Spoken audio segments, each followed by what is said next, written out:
میم cervical cancer کے بارے میں بھی جو ہے وہ بہت سی افواہیں گردش کر رہی ہیں. کہا جا رہا ہے کہ ریسنٹ ہم نے ویڈیوز دیکھی کہ بچیوں کو وہ جیسے ہی دیا گیا ہے وہ اس کے جو ٹیبز آئی تھنک کوئی ویکسین ویکسین دے رہے ہیں شاید, تو اس کے بعد جو بچیاں بے ہوش ہو رہی ہیں. کچھ ویڈیوز بھی اسکولز میں ہم نے دیکھی ہے اکاڑا والی سائڈ پہ. تو اس میں کیا کہیں گے کہ اس کے اس کوئی میں میں یہ کہوں گی کہ پیشنٹ سلیکشن رانگ تھا.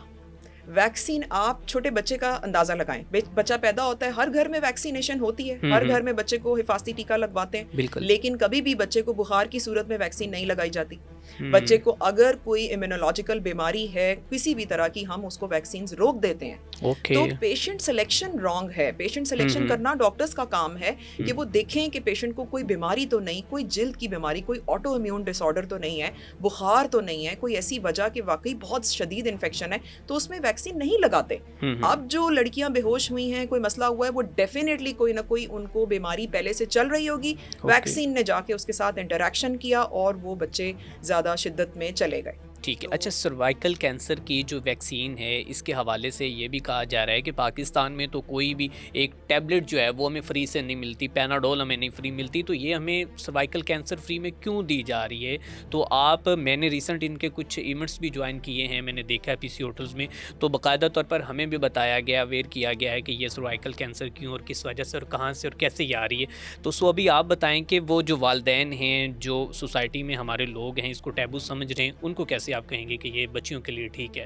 دیکھیں, ویکسین تو پریگنینسی میں بھی لگائی جاتی ہے. ہر عورت کو پتا ہے 7ویں 8ویں مہینے کا ٹیکہ, ہر عورت کو پتا ہے. کچھ کو نام پتا ہوگا, کچھ کو نام نہیں پتا ہوگا کہ یہ ٹیٹنس کی ویکسین ہے. سو ٹیٹنس کی ویکسین ہر حاملہ خاتون کو لگتی ہے. پھر جب بچے پیدا ہوتے ہیں ہر بچے کو بی سی جی کا ٹیکہ لگتا ہے, ہر بچے کو پولیو ویکسین دی جاتی ہے.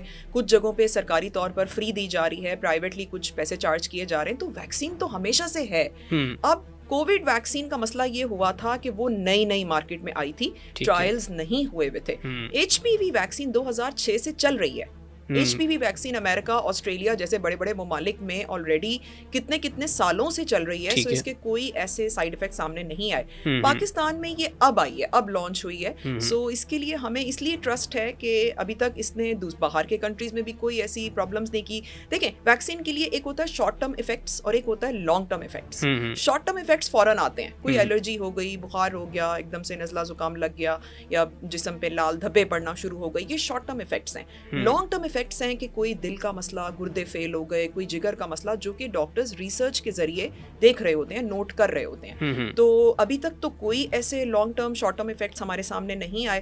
اور باقی وہی جیسے میں نے کہا کہ پیشنٹ سلیکشن رانگ ہوتا ہے, پیشنٹ سلیکشن رائٹلی کرنا چاہیے, تو کوئی ڈرگ انٹریکٹ نہیں کرتی. اچھا, سروائکل کینسر کی وجہ سے لڑکیوں میں بانجھ پن کی بیماری بڑھ رہی ہے, اس میں کیا حقیقت ہے, لوگوں کا کہنا ہے؟ سروائکل کینسر ڈائریکٹلی بانجھ پن سے ریلیٹڈ نہیں ہے. سروائکل کینسر کی وجہ سے سب سے بڑا مسئلہ یہ آتا ہے کہ جو بلیڈنگ کے مسئلے ہیں پورا مہینہ ٹھہرتی ہے.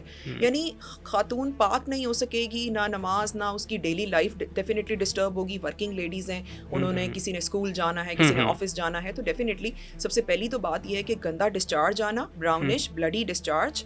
اس کے بعد ہر وقت کی بلیڈنگ, انٹرکورس کے بعد بھی, میاں بیوی کے تعلقات کے بعد بھی بہت زیادہ بلیڈنگ ہوتی ہے کچھ لوگوں کو. یہ بہت, پھر نچلے حصے میں پین بہت انبیریبل رہنا شروع ہو جاتا ہے, پیٹ کے نچلے حصے میں درد. یہ تمام وجوہات, اور اس کے ساتھ چونکہ کینسر ہے تو وزن کا گھٹنا, تیزی سے وزن گھٹ رہا ہوگا, کم ہو رہا ہوگا. اور ایک اور ٹرم ہوتی ہے اینوریکسیا, یعنی کہ بھوک نہیں لگتی. سو یہ چیزیں چونکہ کینسر ہے, اور اس کا سب سے بڑا مسئلہ ہے کہ سروائکل کینسر اپنا آپ جلدی سٹیجز میں نہیں دکھاتا. سروائکل کینسر جب اپنا آپ دکھاتا ہے, اس کی یا تو 3rd سٹیج ہوتی ہے یا 4th ہوتی ہے. تو یہ بہت الارمنگ ہے. اب اس کو کیسے پکڑیں, میں ہمیشہ یہ گائیڈ کرتی ہوں کہ اسکریننگ کرائیں. پیپ سمیئر اسکریننگ کا میتھڈ ہے, ایچ پی وی ٹیسٹنگ کرتے ہیں ہم, جو کہ باہر کے کنٹریز میں تو ہر عورت سے وہ لوگ کرواتے ہیں. یہاں پاکستان میں اتنا زیادہ نہیں ہے, سو ہمارے کنٹری میں بھی ہونا چاہیے.